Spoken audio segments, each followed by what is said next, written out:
Okay, तो biological में heredity और केमिकल है, वायर एनवायरमेंटल में साइकोलॉजिकल एंड सोशल है।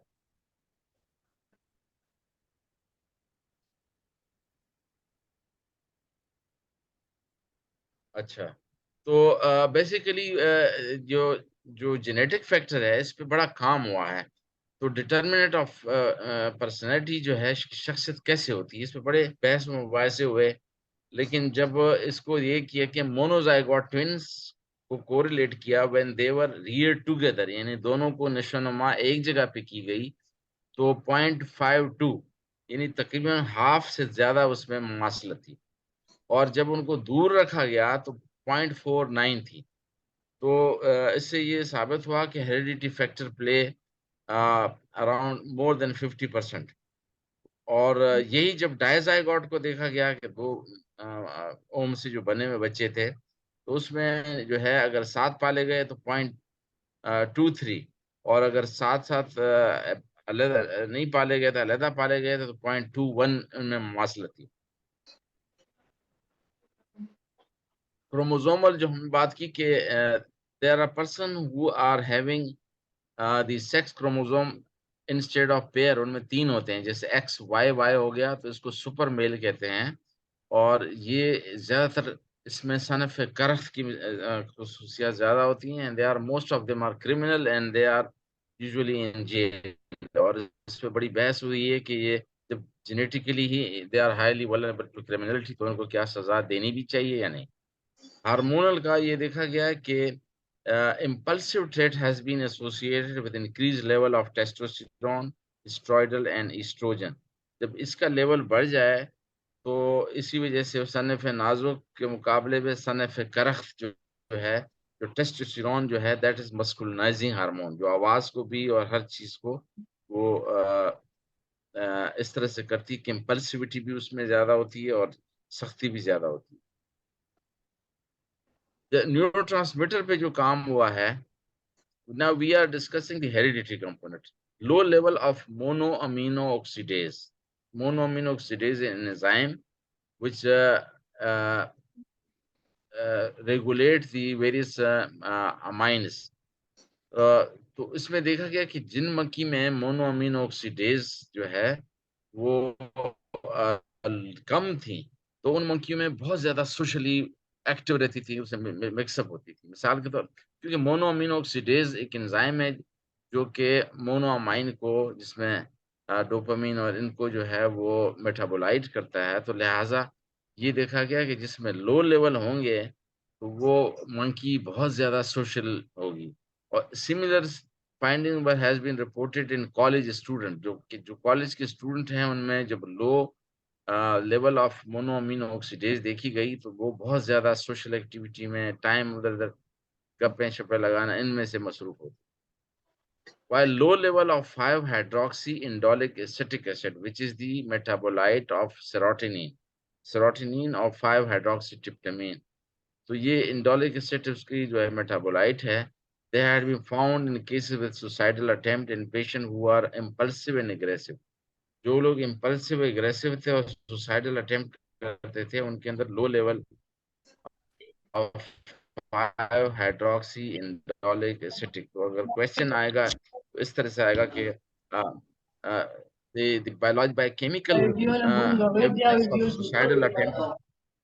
ये मैं माने बंद कराई था। ये म्यूट कर दें जरा, इसको कैसे करें? Ask to.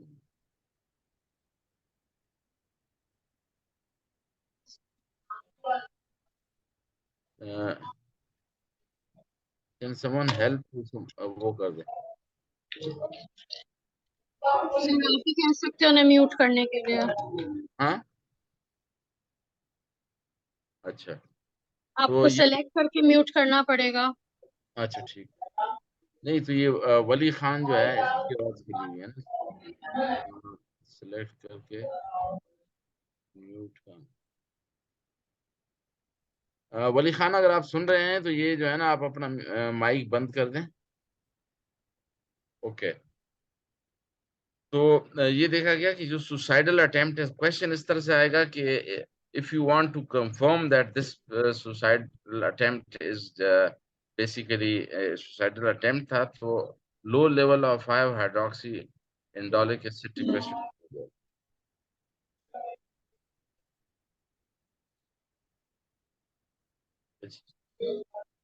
ये ठीक है, मैं देख लिया। ओके, मैंने म्यूट कर दिया।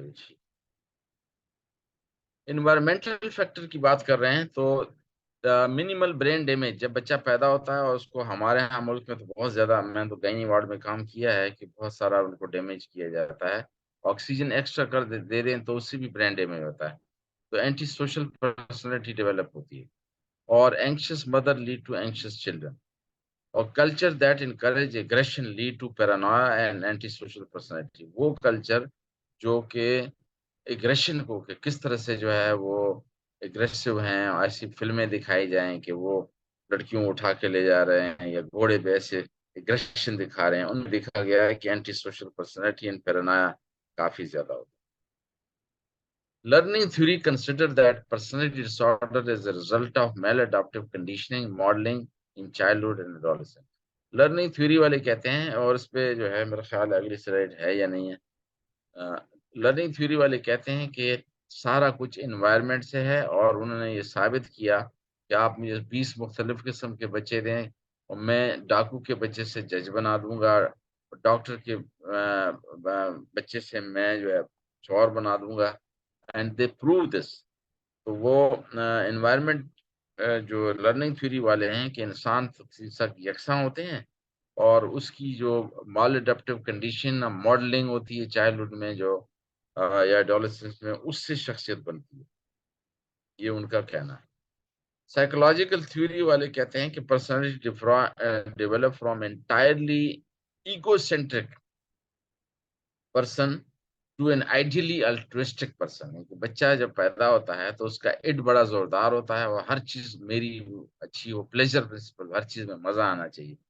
जबकि वो उसके मुकाबले में जब एडल्टहुड में जाता है तो अल्ट्रुइस्टिक नेचर होती है। अल्ट्रुइस्टिक नेचर का मतलब ये है जो खुद को इसार जिसको कहते हैं, खुद को तकलीफ में डालकर दूसरों को आसानियां पहुंचाना, जैसे मदर टेरेसा और Sattar Edhi are considered highly altruistic person.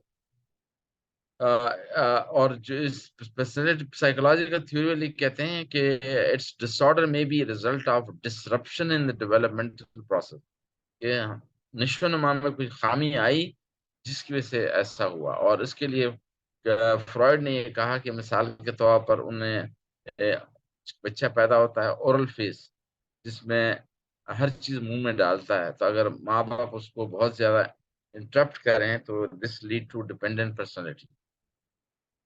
और एनल एनकास्टिक पर्सनैलिटी, एनल अगर उसको बार बार कहा जाए और टॉयलेट ट्रेनिंग इस तरह सख्ती से की जाए तो आगे चलकर ये एनकास्टिक पर्सनैलिटी होती है, हर चीज में सफाई तसल्ली नहीं होती, हर चीज एक्यूरेट बनाने की कोशिश करते हैं।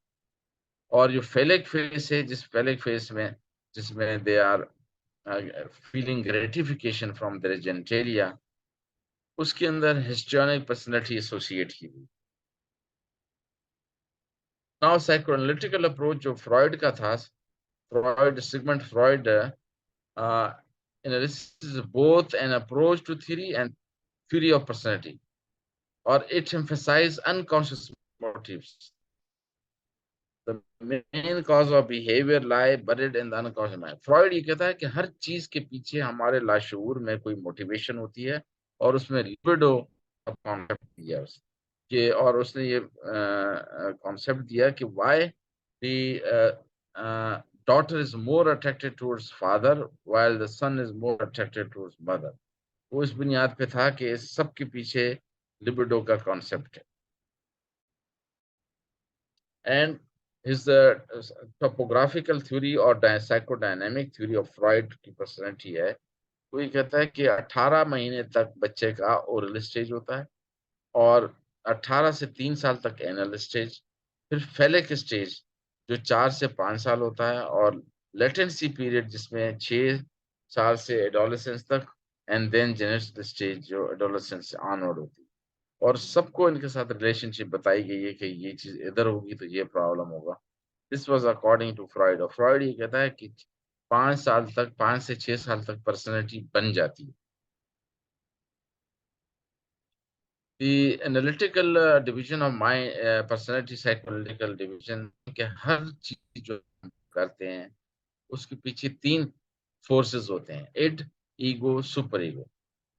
अब इसको समझने के लिए जरूरी है कि ये और सवाल भी ऐसा आएगा अगर एमसीक्यू होगा कि it act on which principle, moral principle, it acts on the pleasure principle कि हर चीज में मजा आना चाहिए, वो ये नहीं देता कि किसी को तकलीफ हो। और सुपर ईगो उसके मुकाबले में मॉरल स्टैंडर्ड पे, मॉरल पर्सनैलिटी पे होती है और उसमें गिल्ट फीलिंग।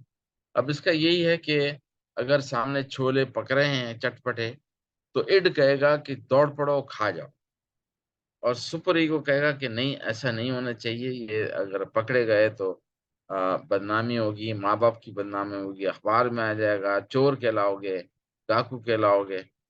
इड जो ईगो जो है कहेगा कि न हम इड की मानते हैं न सुपर ईगो की मानते हैं, हम ऐसा करते हैं ये लॉजिकल बेस पे यानी मंतकी अंदाज में काम करते हैं कि आए हम भाव पूछ लेते हैं, विंडो शॉपिंग जो हम करते हैं इसी बुनियाद पे, और या ये कि अपनी पैसे कमा के और फिर मैं इसको खरीद लूं फिर खाऊं।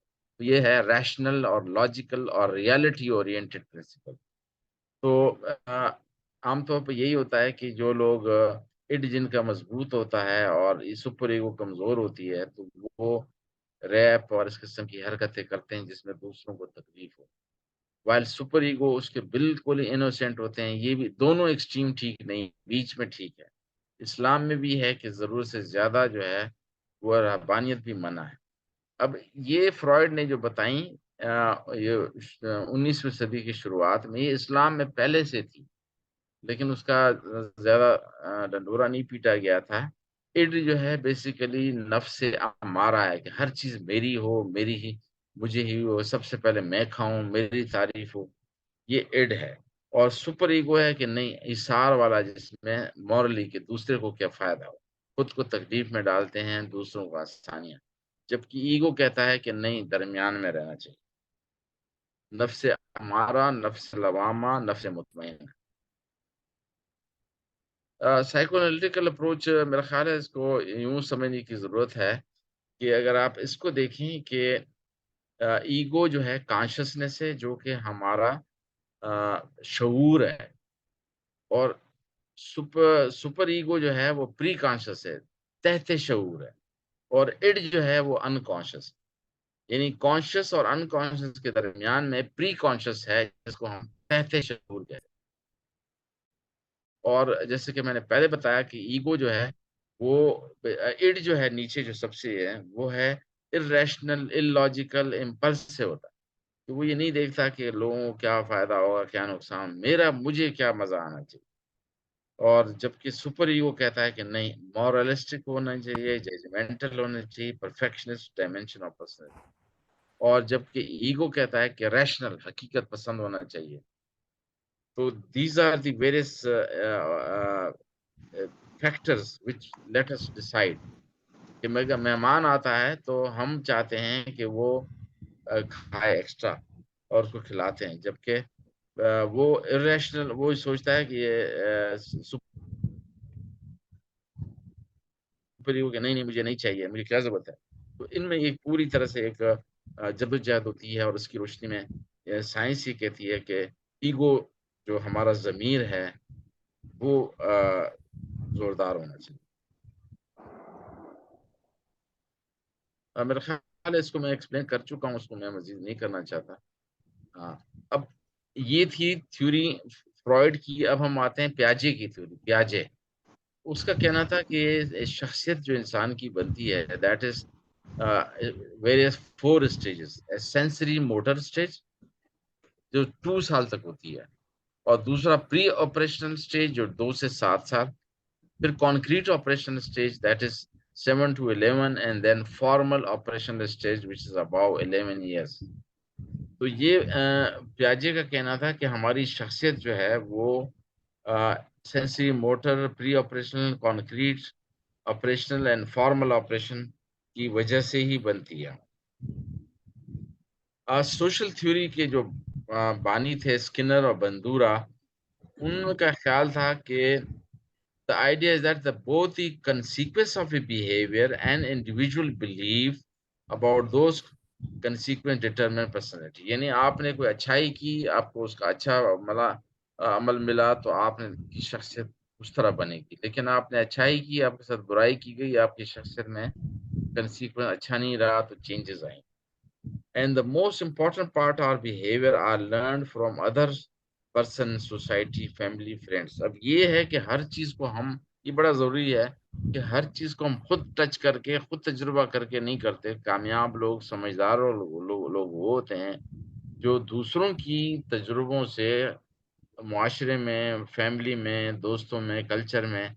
अब अगर हम हर कोई बिजली की तार को हाथ लगाए और फिर कहे कि ये शॉर्ट मारती है, नहीं, दूसरों के तजुर्बों को, दूसरों की एक्सपीरियंस से फायदा उठा के वो करता है। और ये कि मिसाल के तौर पर एक बंदा नहीं पढ़ रहा है और फेल हो गया, तो अब ये जरूरी नहीं है कि मैं खुद ना पढ़ूं, फेल हो के फिर मैं काम करूं। दूसरों के तजुर्बों से जो फायदे उठाते हैं वही कामयाब हो।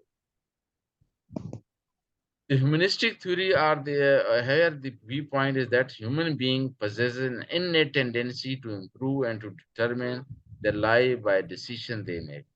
यहाँ ह्यूमनिस्टिक थ्योरी वाले कहते हैं कि सारे इंसान मासूम हैं, इनोसेंट हैं, और उसके अंदर जो इनेट टेंडेंसी है अच्छे होने की, अच्छे होने की, कामयाब होने की, उसके अंदर पहले से मौजूद है, और हम जो फैसले करते हैं उसी हिसाब से करते हैं।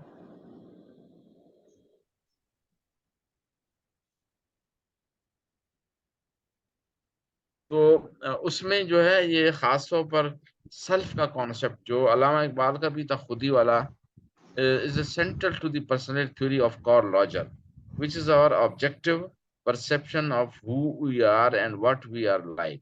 वही कहते हैं कि सेल्फ कॉन्सेप्ट के जो है ना, वो जहाँ पे खुद ही को कर बुलंद इतना कि हर तकदीर से पहले बंदा, खुदा बंदे से पूछे कि बता तेरी रजा क्या है। तो ये सेल्फ वाला का जो कॉन्सेप्ट है, खुदी वाला, वो कॉर्ल रॉजर ने इसको वो किया। और ह्यूमनिस्टिक थ्योरी, वो कहते हैं कि हर शख्स मासूम है और हर शख्स के अंदर अच्छा होने की टेंडेंसी होती है।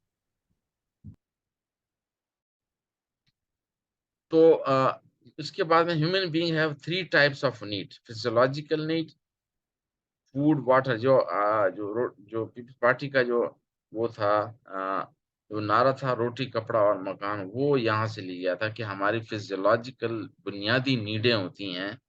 उसके बाद में सेफ्टी नीड होती है कि मैं जो है, जो मेरे पास घर में है, खाना है, सेहत है, इसको सिक्योरिटी हो, या मेरे पास पैसा है, बैंक दौलत है, उसकी तहफ़्फ़ुज़ कैसे की जाए। पहले फिजियोलॉजिकल नीड, फिर सेफ्टी नीड, फिर अटैचमेंट नीड होती है कि आपके पास पेट खाना भी आया, सिक्योरिटी भी हुई, फिर to love and to be loved, फिर फ्रेंडशिप आती है कि फ्रेंडशिप और इसका ये होती है। तो हम लोग इसी बुनियादी चीज़ में, फिजियोलॉजिकल नीड में फँसे हुए हैं। तो हमारे यहाँ इतना वो नहीं है जिस तरह यूरोप में इंसानियत की कदर है। आपको नौकरी से भी निकालेंगे तो प्यार से निकालेंगे, यहाँ पे हार्श हैं। और उसकी वजह ये है कि पहली दो जो हमारी नीड है वो पूरी नहीं है। फिजियोलॉजिकल नीड, हमारे अभी भी फँसे हुए हैं कि खाना-पीना, बिजली नहीं है हमें।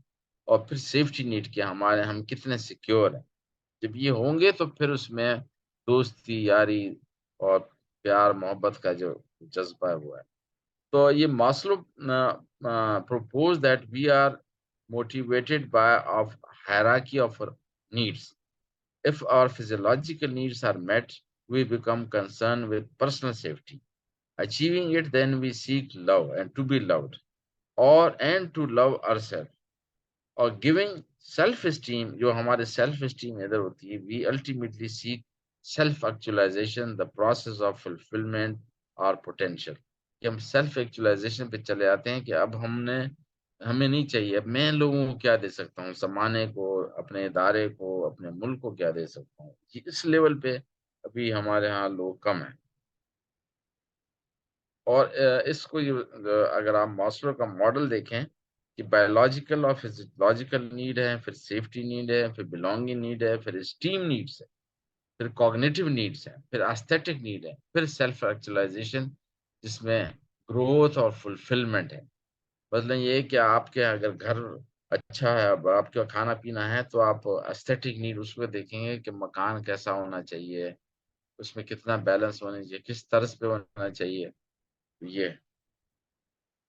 और इससे पहले कॉग्निटिव नीड होती है कि मुझे नॉलेज मिले, मेरा मकसद क्या है, मैं अपने बारे में आगाह कितना हूँ।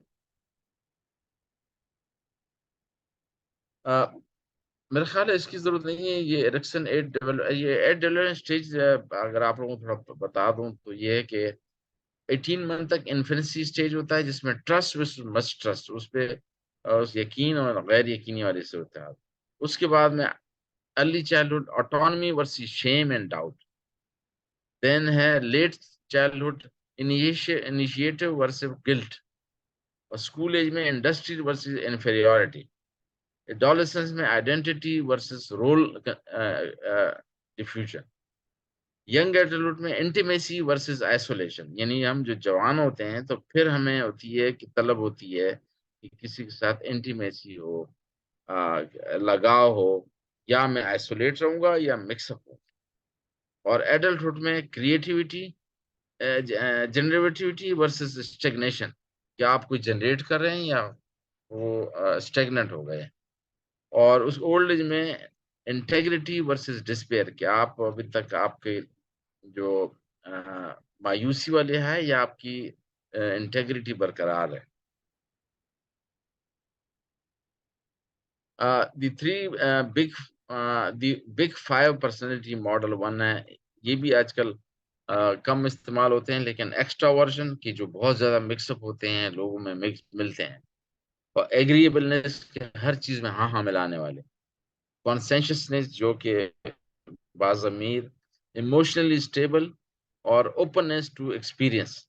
ये openness to experience is very important कि आपको ये अपनी नॉलेज के अलावा फिर भी आपको वो कि मैं कभी भी किसी भी वक्त अपने आप को इम्प्रूव कर सकूं।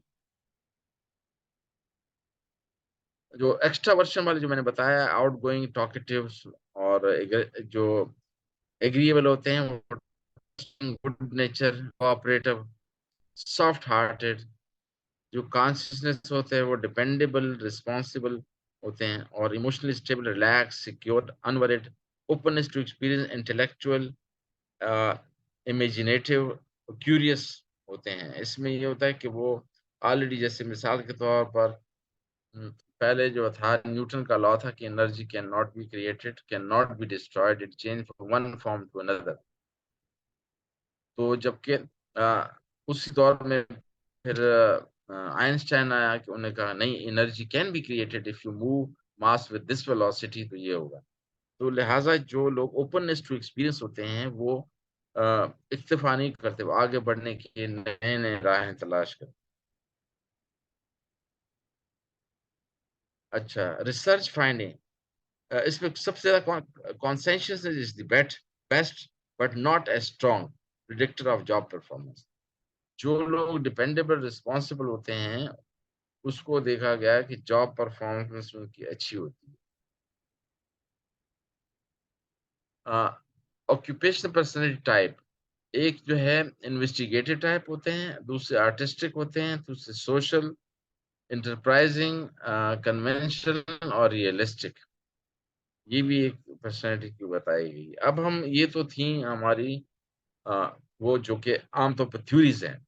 अब जो ICD-10 और जो हम बीमारियों की शक्ल में देखते हैं और जो authentic हैं, वो ये क्लासिफिकेशन है, इसको जरूर देखिएगा। इसमें क्लस्टर वन जो है डायग्नोस्टिक क्राइटेरिया, वो लोग जो ऑड और एक्सेंट्रिक एक्सेंट्रिक आम डगर से हटकर जो लोग होते हैं, वो क्या होते हैं, पैरानाइड, स्किज़ॉइड, स्किज़ोटाइपल। और उसकी फीचर क्या है, they are suspicious, they are socially indifferent, eccentric होते हैं।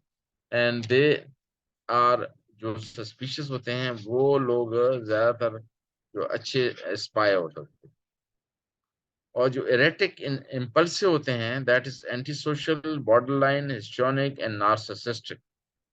नार्सिसिस्टिक वो हैं जो खुद से प्यार करते हैं, हर चीज मेरी हो। और ये इसका बुनियाद यहाँ से डला था कि कुत्ते ने पानी पीते हुए अपनी शक्ल देखी, अपने आप से प्यार हो गया उसको। तो नार्सिसिस्टिक, दे लव देमसेल्फ। और उसमें क्या होती हैं कि they are agreeable, unstable, attention seeking, हर चीज में मेरी तरफ सेल्फ सेंटर्ड होते हैं। एंक्शियस और फियरफुल जो होते हैं वो क्या है, अवॉइडेंट पर्सनैलिटी और obsessive. They are inhibited, submissive and perfectionist, कि मैं आगे किसी को तंग ना करूं, मेरे हाथ से किसी को तकलीफ ना पहुंचे, ये सफाई मेरी तरफ से पूरी होनी चाहिए। ये जो है ICD-10 की classification. Now how we assess personality. सबसे पहले patient's history, parents, relative, teacher, coworker, और फिर हम देखते हैं कि मरीज से पूछते क्या है कि आपकी रिलेशनशिप, आपके बाहमी ताल्लुकात कैसे हैं, आप लेजर वक्त में, फारिग औकात में क्या करते हैं, आपके मिजाज कैसे हैं, टेम्परामेंट, पल में तोला पल में माशा, आपकी शख्सियत का अदब के हिसाब से, कैरेक्टर के हिसाब से। ऐसे कैरेक्टर भी इज ए ब्रॉड टर्म। लोग सोचते हैं कैरेक्टर का मतलब सिर्फ सेक्सुअल है, नहीं। कैरेक्टर ये भी है कि आप कितने ईमानदार हैं, बड़ों से अदब, छोटों से शफकत रखते हैं, और टाइम के पाबंद हैं। ये सब कैरेक्टर के हिस्से हैं। फिर एटीट्यूड और स्टैंडर्ड्स, इंटरेस्ट और हैबिट्स, ये पूछते हैं कि आपके दिलचस्पियां क्या हैं, आपकी आदतें कैसी हैं, ये पूछ। अच्छा, these are the various popular test जो हैं।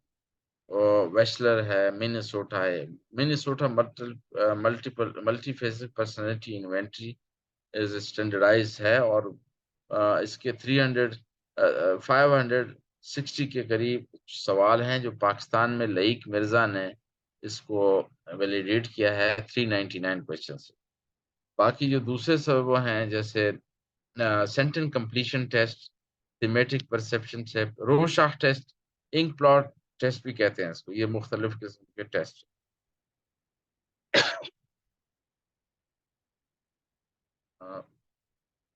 अच्छा, मिनी मेंटल स्टेट के कुछ 10 जाविये हैं या 10 उसके स्केल हैं, जैसे हाइपोकॉन्ड्रिया, कंसर्न अबाउट हेल्थ, और हिस्टीरिया, सोमेटिक कंप्लेन और डिनायल ऑफ साइकिक प्रॉब्लम। इस तरीके से जो है वो कुछ मस्कुलिनाइज, 5 नंबर पे MS masculinizing of feminine non standard gender test. ये भी उसमें है कि बंदे में टेंडेंसी किस तरफ है। ये उसके मुख्तलिफ स्कोर हैं। इसमें दिखाया गया कि लाई का स्कोर जो है, जो डिनाइल ऑफ कॉमन ट्रेड्स फेटलिटीज, उसमें जो है ये कि हम तकरीबन 7% तक स्कोर जो है इसमें नॉर्मल है। उससे ज्यादा हो जाए तो हम कहते हैं कि ये शख्स बहुत ज्यादा, लाई का स्कोर, झूठ का स्कोर ज्यादा है। अच्छा, इसमें मैं सोच रहा था कि आप लोगों मिनेसोटा मल्टी फेसिक पर्सनैलिटी के जो उर्दू सवाल हैं मुख्तलिफ, अब उसको घुमा पे रख के पूछते हैं। उसमें कहते हैं जैसे, मुझे मशीनों के मुतालिक रिसाले पसंद है, हाँ, नहीं या मालूम नहीं, गलत है, सही है या मालूम नहीं, या मुझे खुलकर भूख लगती है। तो ये इस सवालों को जो है हाँ, ना या डोंट नो, इन तीनों में से डिवाइड कर। अब हमने एक टॉपिक तो कवर कर लिया। अब दूसरे पे आते हैं, इंटेलिजेंस। तो इंटेलिजेंस की उर्दू क्या है? दैट इज जहानत। और वो पर्सनैलिटी की उर्दू थी शख्सियत। मुख्तलिफ इसकी डेफिनेशन है। मसलन एक है कि general capacity for comprehension and reasoning, और दूसरा है कि एग्रीगेट और global capacity of individual to act purposefully, think rationally and deal effectively with the environment. ये वेशलर ने 1958 में कहा था कि ये ग्लोबल कैपेसिटी है, मजमूई कैपेसिटी है एक इंसान की, कि वो पर्पसफुल, बामकसद हरकतें करता है, और सोचता मंतकी है, रैशनल है, और डील करता है इफेक्टिवली, यानी अच्छी तरह से एनवायरनमेंट से। The capacity for goal directed and adaptive behaviour, ये भी है। Generally it is the ability to learn from, understand and interact with environment, यानी आप उस एनवायरनमेंट से सीखते हैं, उसको समझते हैं, और उसके साथ फिर इंटरेक्शन करते हैं। The cluster of intelligence are the ability to learn and profit from experience. तजुर्बे से प्रॉफिट और सीखता है। Ability to think and reason abstractly, abstract कहते हैं मंतकी, जिसको वो कहते हैं इस्तिलाही तौर पर सोचना। And ability to adapt to the vagaries of changing and uncertain world, वक्त के साथ जो तब्दीली आ रही है उसके साथ सेटिंग कर रहा है। मतलब जो लोग हाईली इंटेलिजेंट होते हैं, वक्त के साथ साथ वो अपने मोबाइल, कपड़ों का स्टाइल, गाड़ियों का, रहने सहने का, वो चेंज करते रहते हैं। और जो फिक्स वाले होते हैं वो उसी पे कि नहीं, मुझे एंड्रॉयड पसंद नहीं है। The ability to motivate oneself to accomplish tasks expeditiously to achieve goal. These are all cluster of intelligence. Intelligence capacities include reasoning, judgment, imagination, and creation. Reasoning से मुराद ये है कि वो एज इट इज नहीं accept करेगा, वो क्या वजह क्या है कि ये मिसाल के तौर पर अभी हमारे यहाँ जो तूफान आया उसकी रीजन को देखेगा कि इसकी रीजन क्या ये है कि जंगलात कम है हमारे यहाँ, या ये है कि हमारे यहाँ जो कारखाने हैं उनकी वजह से ओजोन लेयर खराब हो गया, या ग्लोबल वार्मिंग की वजह से चीजें हो गई।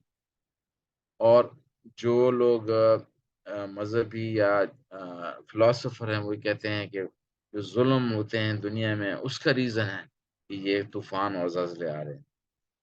और judgment, imagination and creation, the aspect of intelligence are academic versus practical, inherent brain capacity versus an achieved level of intellectual. These are the various capacities of intellectuals. And how we calculate this? Formula for IQ or intelligent quotient is IQ is equal to mental age, MA is mental age, divided by chronological age into 100. 100 से उसको ज़रब दे देते हैं तो ये इससे हमारी IQ निकल आता है। IQ का कोई पैमाना नहीं है, उसकी वजह ये है कि ये रेशियो है। और दूसरी बात ये है कि कहा जाता है कि IQ remain constant most of the time, constant रहता है। क्योंकि अगर आपका इल्म बढ़ गया, मेंटल एज साथ में उम्र भी तो बढ़ गई, तो लिहाजा रेशियो तकरीबन वही रहेगा।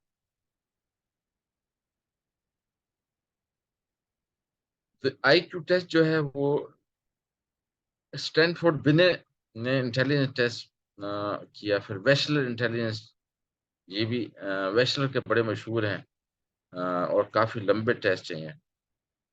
और इसके दो हैं, एक वेस है, एक विस्क है। वेस जो है दैट एक विस्क है।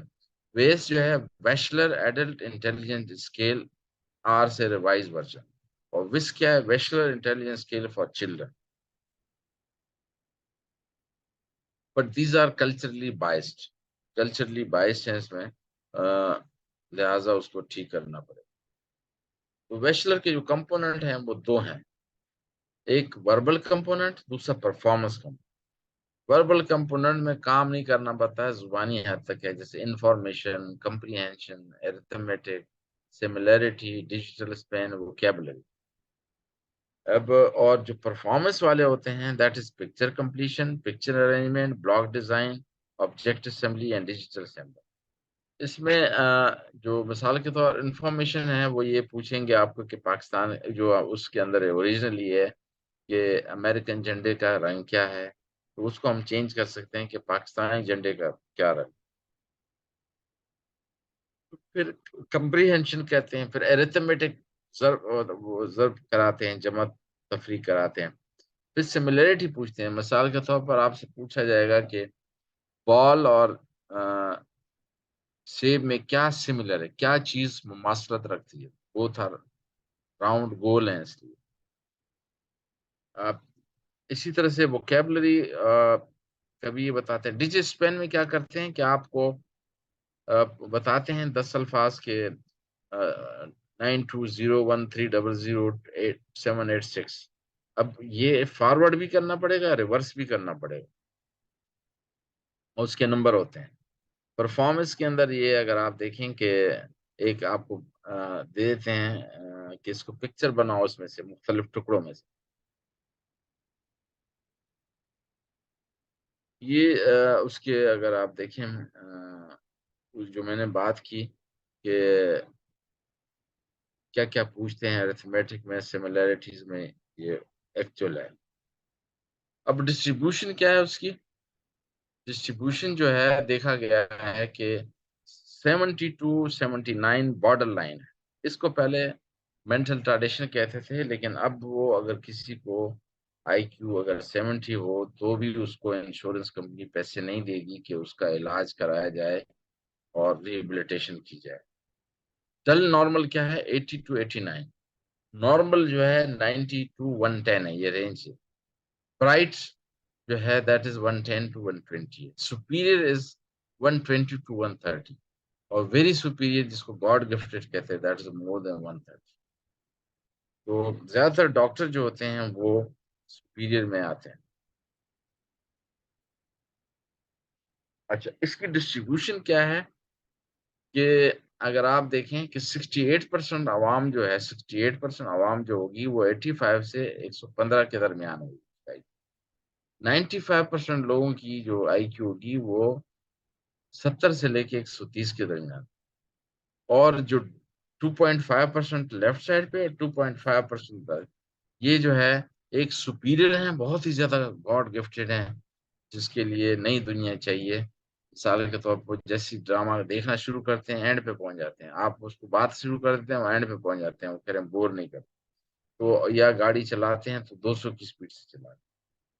While on the other hand जिसका आईक्यू 55 यानी वो है 2.5% जो है, वो ज़हनी तौर पर पसमानदा है, जिसको हम आज नया नाम कहते हैं डिसऑर्डर ऑफ इंटेलेक्चुअल डेवलपमेंट। शुरू में इसका नाम इडियट था, फिर स्पेशल चाइल्ड हो गया, फिर मेंटल रिटार्डेशन हुआ, फिर बाद में इन्होंने कहा कि नहीं लर्निंग डिसेबिलिटी इसको कहो, और मंगोलिज्म कहा गया। अच्छा, आईक्यू कोरिलेशन जिसका 130 है वो PG, FCPS, MD, MRCP board certified, और जो 120 है वो कॉलेज ग्रेजुएट तक पढ़ते हैं। 115 तक जो है फ्रेशमैन, टिपिकल 4 इयर्स कॉलेज। 110 जिसका होता है वो high school graduate, 50% chance of finishing college. 105 जिसका आईक्यू है, chances of finishing higher secondary. और 100 जो है वो पॉपुलेशन पे है, और 90 जो है adult can perform job requiring some judgment. जो 90 हैं वो थोड़ी सी जॉब कर सकते हैं, और जो 70%, 50% chances of reaching high school, और जिनका 75 से कम होगा वो हाई स्कूल या प्राइमरी भी पास नहीं कर। अब गिफ्टेडनेस है 2% ऑफ द पॉपुलेशन, कुछ कहते हैं 2.5% of the population, falling on the upper end of normal curve which is called biological curve और Gaussian curve, typically possessing an IQ of 130 and above. Some experts suggest कि नहीं जिसका 140 हो जाए तो उसको आप गॉड गिफ्टेड कहे। अब थ्योरीज ऑफ इंटेलिजेंस जरा चेंज हो गई है। स्परमैन थ्योरी हो गई कि G factor and S factor. G factor क्या है? The ability to reason and solve problem and general, it's called general intelligence. और जो एस है that's specific intelligence, the ability to excel in certain areas, खास areas में। एक overall कैसा है परफॉर्मेंस, और एक जो स्पेसिफिकली जैसे हम बॉलर को देखेंगे ओवरऑल कैसा खिलाड़ी है दौड़ने में, कैच में, और लेकिन उसको देखते हैं कि बॉलर अच्छा है, बैट्समैन अच्छा है, या ये विकेट कीपर अच्छा है, वो स्पेसिफिक।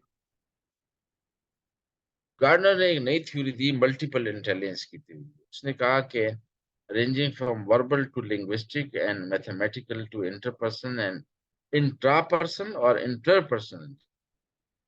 इसकी जो अम, अच्छा उससे पहले जो आर्टिफिशियल इंटेलिजेंस जिस पे आजकल बात हो रही है, creation of machine that can think like human, true flexibility of human through process has yet to be develop in machine.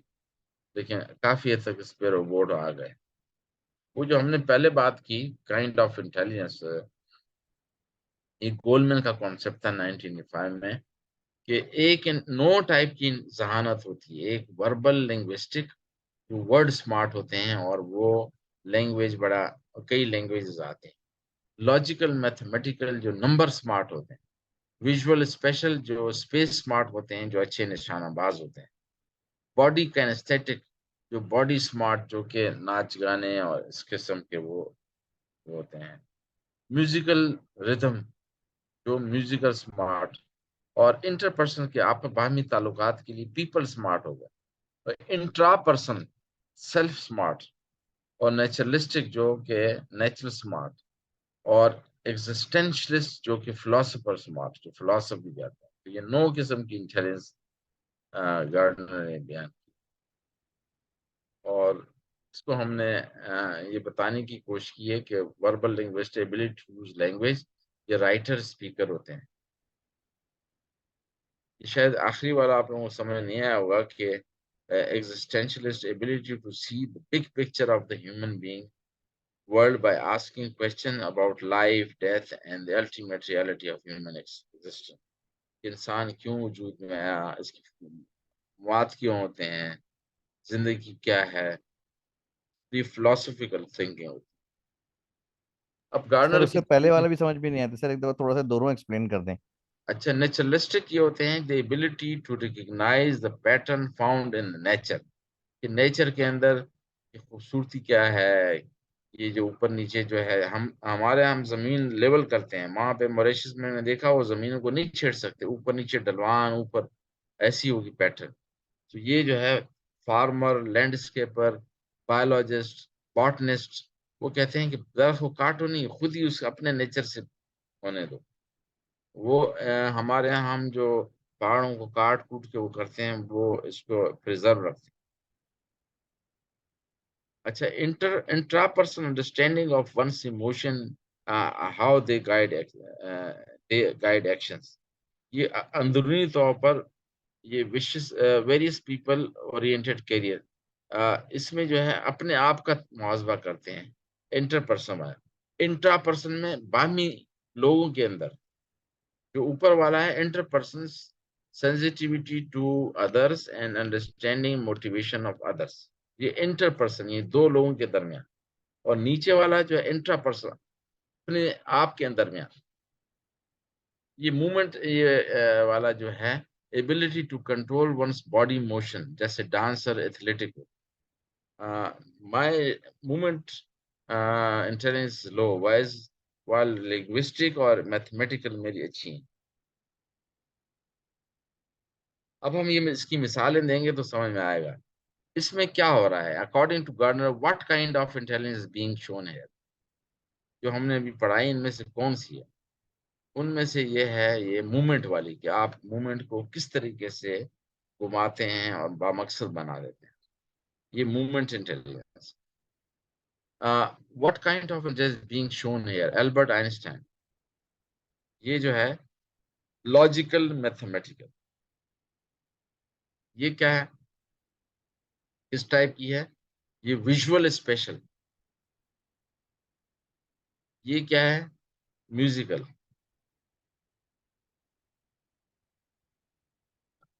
अच्छा,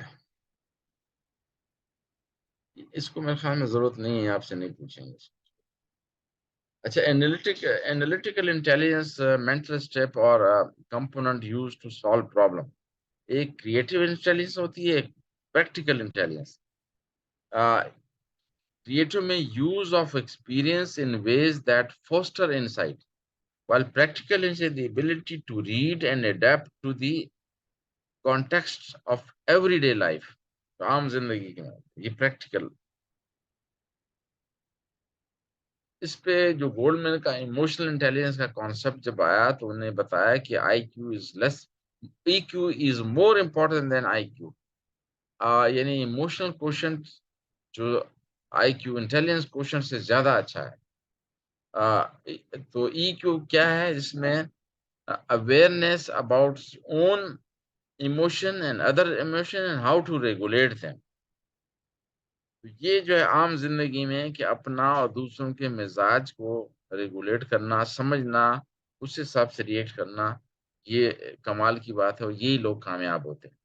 ये रिसर्च से साबित हुआ कि जिन लोगों के यूनिवर्सिटीज में हाई मार्क्स थे वो आम जिंदगी में जब आए तो वो इमोशनली इतने इंटेलिजेंट नहीं थे तो लिहाजा वो नाकाम हो गए, इतने कामयाब नहीं हुए जितने emotional intelligence. In other words, emotional intelligence is the capacity to put emotion under control of reason and reality. There are four areas of emotional intelligence. To accurately perceive emotion, के इर्द गिर्द मेरे और इर्द गिर्द के लोगों के जज्बात कैसे हैं. To use emotion to facilitate thinking, अपने जज्बात को इस्तेमाल करते हुए सोच को facilitate करते हैं. To understand meaning of emotion and to manage emotion. ये चार हिस्से हैं. Perceive, facilitate, use and facilitate, understand and manage emotion.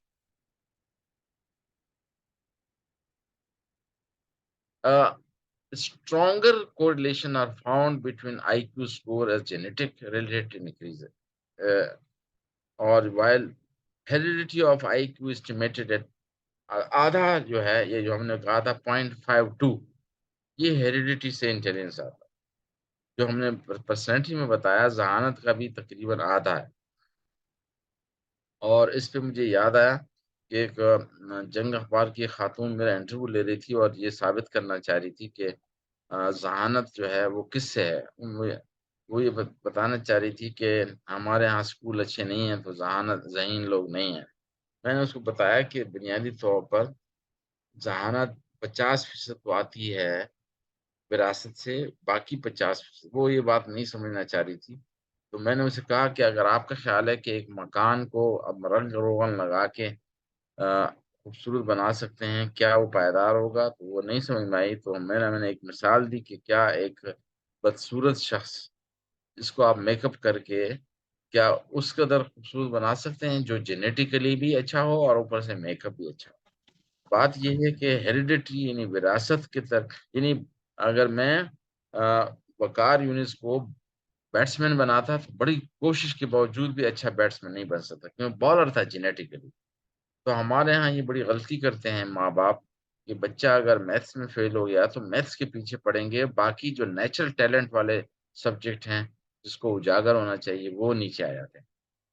और होना ये चाहिए कि नेचुरल टैलेंट को उजागर किया जाए और जो ख़ामी है, उस पे काबू पाया जाए। इसमें हमने जो बताया कि अगर 7-7 बच्चों को पाला गया, तो 0.86 और अगर अलहदा से किया तो 0.72 तक ये एक रिसर्च की गई।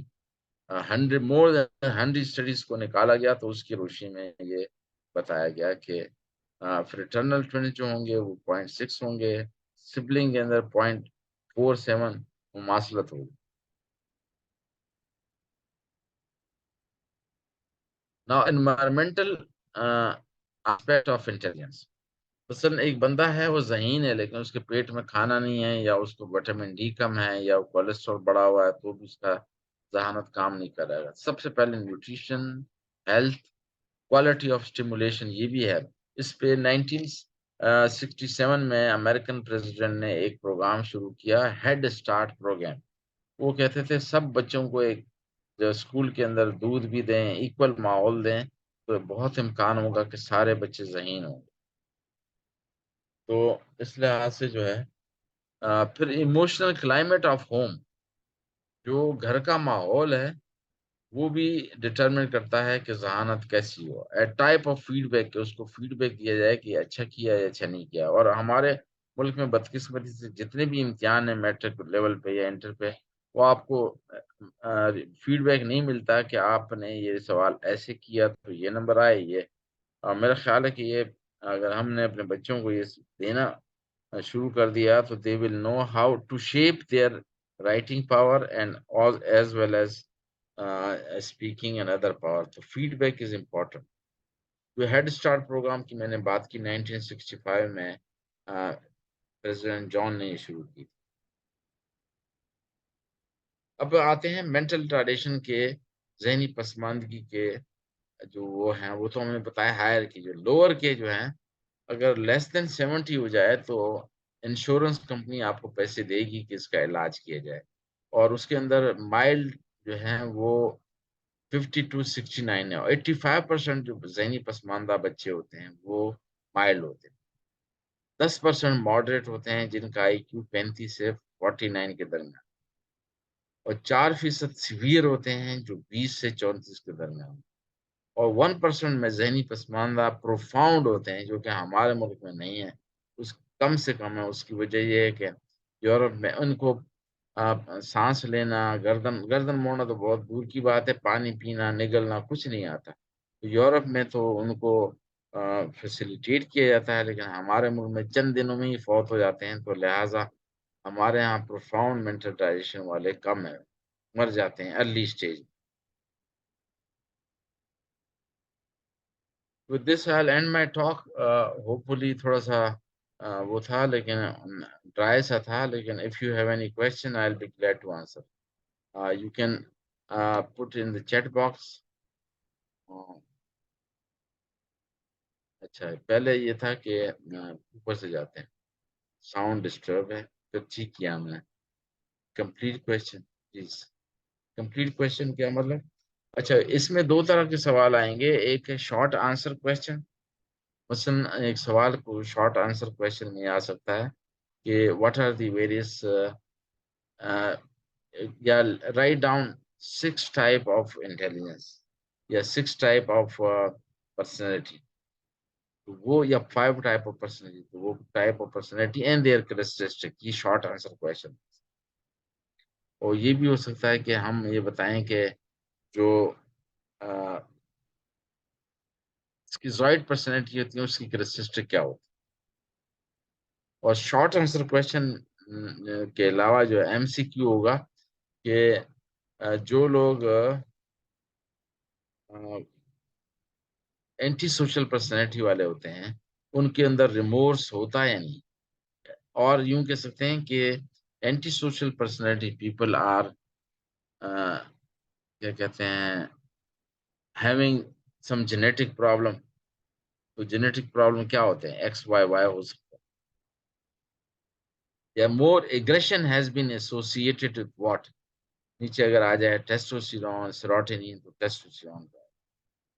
सोशेबिलिटी अगर आ जाए सवाल कि किस चीज से देखा गया है कि सोशली टेस्टोस्टेरोन से सोशलिबिलिटी ज्यादा होती है, और जो लोग सुसाइडल होते हैं उनके अंदर low level of monoamine oxidase और 5 हाइड्रोक्सी इंडोलिक एसिड। इस तरह के सवाल है। There are some people who easily get depressed or distressed or to situation are the one having a low IQ or more sensitive. अच्छा, ये डिपेंड करता है कि उस बंदे को तरबियत क्या दी गई। हम अपने बच्चों को ये नहीं सिखाते हैं कि नाकामी में कैसे साबित करने से चला जाए। मसलन पास हो गया तो उसके लिए बड़ी आओ भगत तकरीबें होती हैं, फेल होने के लिए कोई ये भी नहीं है कि उसकी बात कोई सुने। तो उसको अगर हम बच्चों को नाकामी के अंदर किस तरह साबित कदमी से चला जाते हैं, मसलन उसको एक मिसाल देते हैं कि महमूद गजनवी 16 हमलों पे नाकाम हुआ, और अगर ये 16 हमलों में पहले पे कामयाब होता है तो इतना मशहूर नहीं होता। तो उसको ये सिखाया जाता है कि one failure does not mean always failure. आप देखें, तारीख बताती है हमारे जो सबसे कामयाब अदाकार थे वो Nadeem, he came as an singer, failed, fail हो गया, और हिट हो गया एज ए एक्टर। इसी तरह से A Nayyar came as an actor but failed, और वो सिंगर बन गया। इस तरह बॉलर के लिए आता है तो बैट्समैन बन जाता है। तो ये डिपेंड करता है कि लेकिन जिनका EQ अच्छा होगा, इमोशनल क्वेश्चन, तो ये जो है वो महालात को साबित करने से चलते हैं। EQ इसका अच्छा। अच्छा, अच्छा, लेट्स से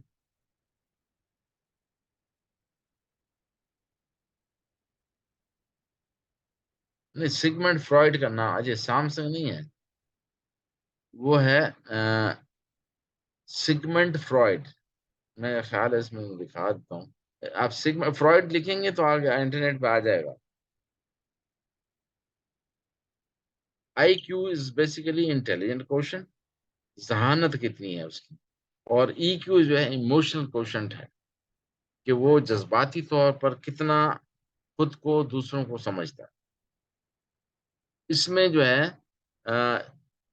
मिसाल के तौर पर जो यूं समझ लें कि एक खाना बहुत ही अच्छा बनाया गया है लेकिन प्यार से नहीं बनाया गया, और जो प्यार से बनाया जाए बेकार हो, लेकिन पश्तो में एक मिसाल है कि प्याज हो लेकिन न्याज से हो, अच्छाई के साथ हो। अगर EQ वाला आपको इतना इमोशनली जो है वो उससे अटैच करके, बेशक आपको बड़ा गिफ्ट नहीं दिया हो तो भी, लेकिन छोटा गिफ्ट हो लेकिन वो उसमें इमोशन इन्वॉल्व है।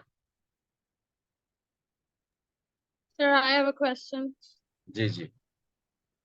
सर एक तो ये आपने इतनी सारी थियोरीज पढ़ाई हैं, तो इसमें से कौन सी वाली इम्पोर्टेंट होगी?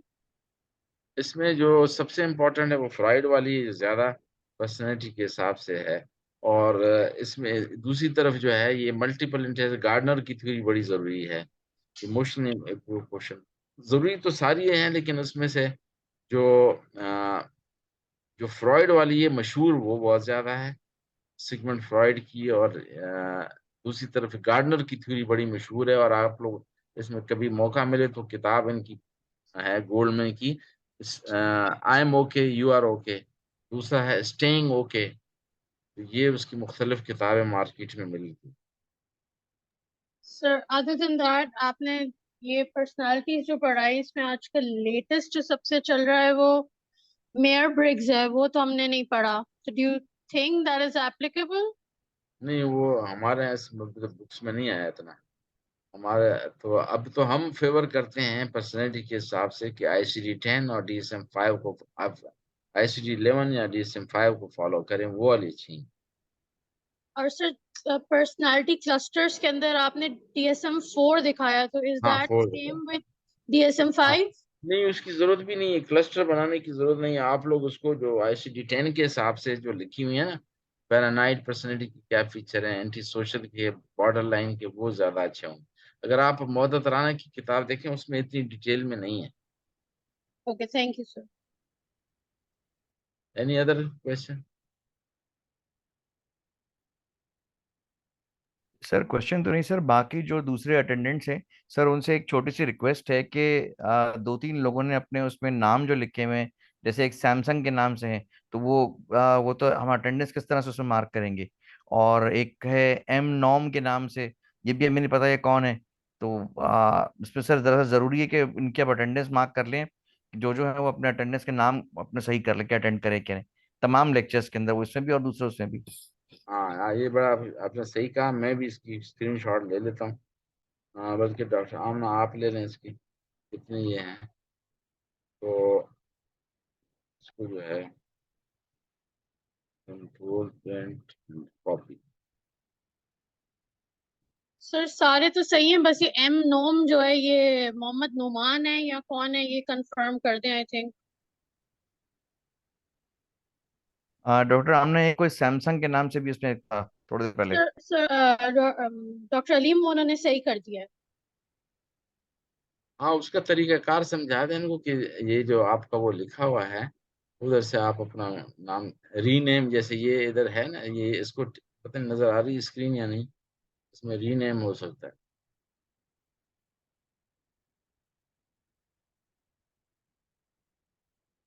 इसकी स्क्रीनशॉट ले लें जरा।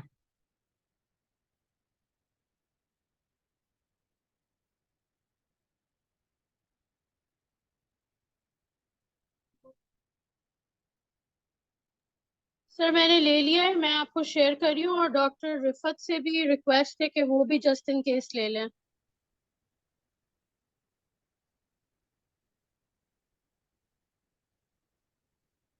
Thank you doctor Rifat for the message. Thank you sir. Okay, बहुत शुक्रिया आप सबका, thank you very much. Thank you very much, sir. God bless. Allah thank you Hafiz. Sir. Allah Hafiz.